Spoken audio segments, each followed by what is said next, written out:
नमस्कार, live cities की night bulletin दिन भर बिहार में आपका स्वागत है। खबरों की शुरुआत करेंगे, लेकिन उससे पहले एक नजर डालते हैं आज की सुर्खियों पर। सम्राट कैबिनेट में 22 एजेंडों पर लगी मुहर। पीएमसीएच में जूनियर डॉक्टरों की हड़ताल खत्म, 2 को मंत्री का नोटिस।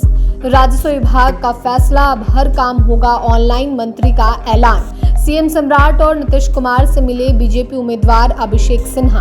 बांकीपुर उपचुनाव में बीजेपी का किला ध्वस्त होगा, बोले भाई वीरेंद्र। जेडीयू की नई टीम का ऐलान, 12 उपाध्यक्ष, 38 महासचिव नियुक्त। दिल्ली में अमित शाह करेंगे बैठक, डीजीपी और एसपी को बुलाया। जहानाबाद में 5000 रिश्वत लेते अमीन रंगे हाथ गिरफ्तार। समस्तीपुर में डबल मर्डर, फोन कर घर से बुलाया फिर मारी गोली। 24 जिलों में अलर्ट, अगले 48 घंटे में हैवी रेन की चेतावनी। अब खबरें विस्तार से। सम्राट कैबिनेट की बैठक में कुल 22 एजेंडों पर मुहर लगी है। मंत्रिपरिषद की इस बैठक में कई महत्वपूर्ण एजेंडों पर फैसले लिए गए हैं। आपको बता दें तो कैबिनेट की बैठक में बिहार के दोनों डिप्टी सीएम विजय कुमार चौधरी और विजेंद्र यादव सहित तमाम मंत्री मौजूद थे। बैठक में आधुनिक एवं तीव्र सार्वजनिक परिवहन व्यवस्था के विकास के दिशा में एक महत्वपूर्ण पहल की गई है। आरआरटीएस के निर्माण हेतु एएआर एवं विस्तृत परियोजना प्रतिवेदन डीपीआर तैयार करने की स्वीकृति प्रदान की गई है। इसके अलावा मत्स्य विभाग, चीनी मिल और केंद्रीय विद्यालय खोलने को लेकर जमीन के प्रस्ताव पर मुहर लगी है।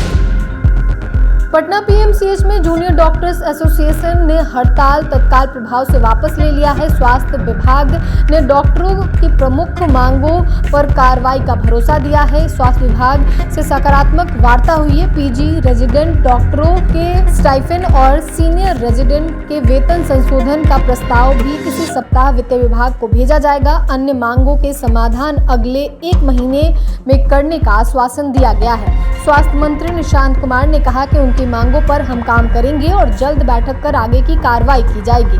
वहीं स्वास्थ्य मंत्री निशांत कुमार के एलएनजेपी अस्पताल के औचक निरीक्षण के बाद स्वास्थ्य विभाग ने बड़ी कार्रवाई की है। निरीक्षण में सामने आई अनियमितताओं के आधार पर अस्पताल के दोनों डॉक्टरों को शो कॉज नोटिस जारी किया गया है।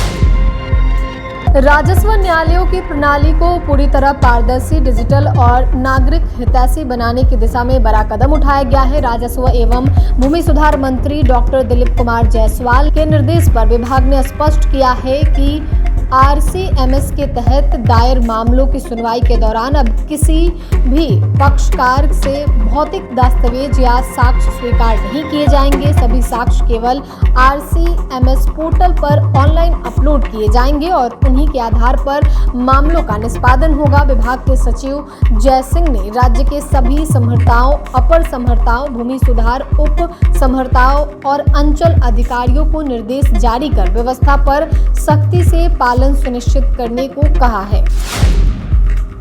बांकीपुर विधानसभा उपचुनाव के भारतीय जनता पार्टी के प्रत्याशी अभिषेक कुमार सिन्हा ने मुख्यमंत्री सम्राट चौधरी से मुलाकात की है। उससे पहले वे पूर्व मुख्यमंत्री नीतीश कुमार से शिष्टाचार मुलाकात की।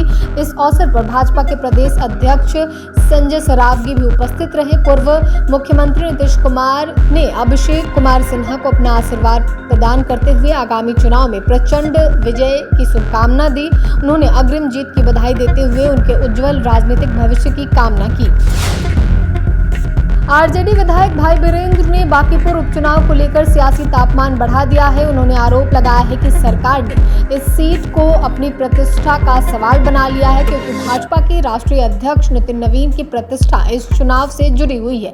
भाई वीरेंद्र ने कहा कि सत्ता पक्ष पूरी ताकत और सरकारी मशीनरी के साथ चुनावी मैदान में उतर रहा है। विधायक ने तमाम विपक्षी दलों से एक बार फिर एकजुटता की अपील करते हुए कहा कि अगर सभी विपक्षी दल मिलकर बैठकर बातचीत करें और एक साझा उम्मीदवार मैदान में उतारे तो भाजपा को करारी शिकस्त दी जा सकती है। उन्होंने कहा कि अलग अलग चुनाव लड़ने से वोटों का बिखराव होगा और इसका फायदा भाजपा को मिलेगा। उन्होंने विपक्षी दलों से दो टूक अंदाज में कहा कि अभी भी वक्त है, आपसी मतभेद भुलाकर एक उम्मीदवार पर सहमति बनाई जाए।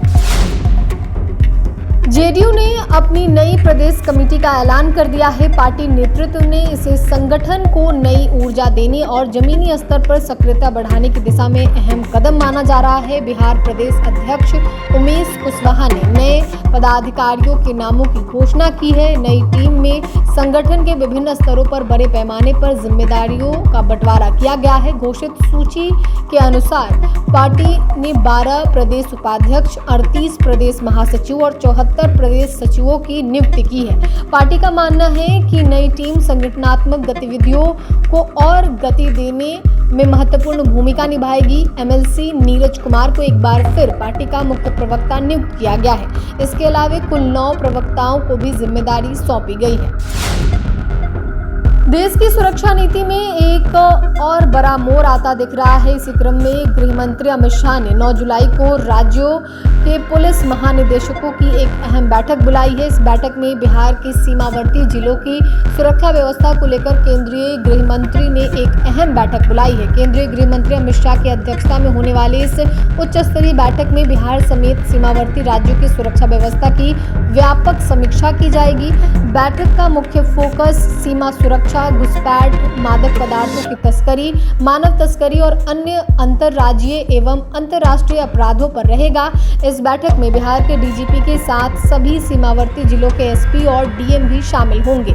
जानकारी के अनुसार बिहार के सीमावर्ती जिलों जैसे अररिया, कटिहार, पूर्णिया, किशनगंज, पश्चिम चंपारण, मोतिहारी समेत अन्य जिलों के डीएम, एसपी के साथ गृह मंत्री अमित शाह अहम बैठक करने वाले हैं।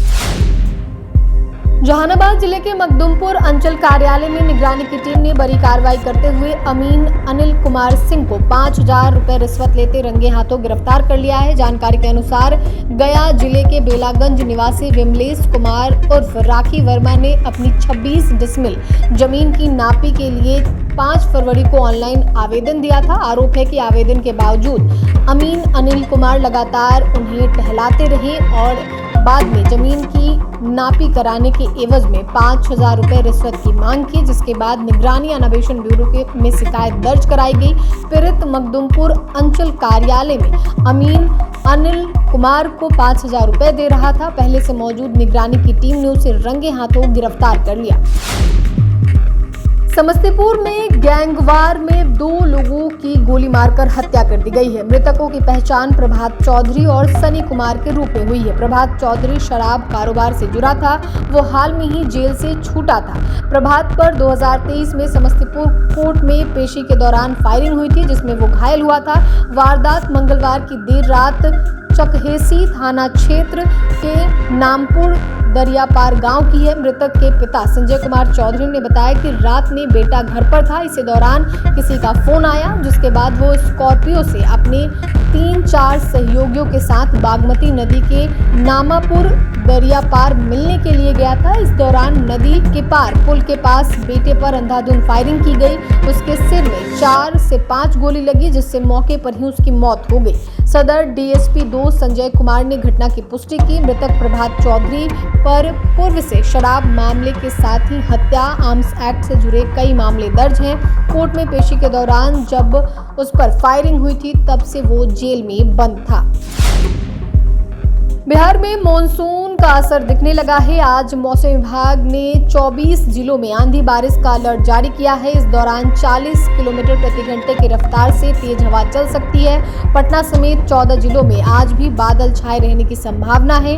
मौसम विभाग ने 12 जुलाई तक पूरे राज्य में भारी बारिश का 7 दिन तक रेड अलर्ट जारी किया है। अगले 48 घंटे में भारी बारिश की संभावना है। वेदर एक्सपर्ट के मुताबिक अगले 7 से 10 दिनों के दौरान मानसून और ज्यादा मजबूत होगा। वहीं प्रदेश में पिछले 3 सप्ताह तक मौसम सूखा रहा, लेकिन अब मानसून ने यू टर्न ले लिया है।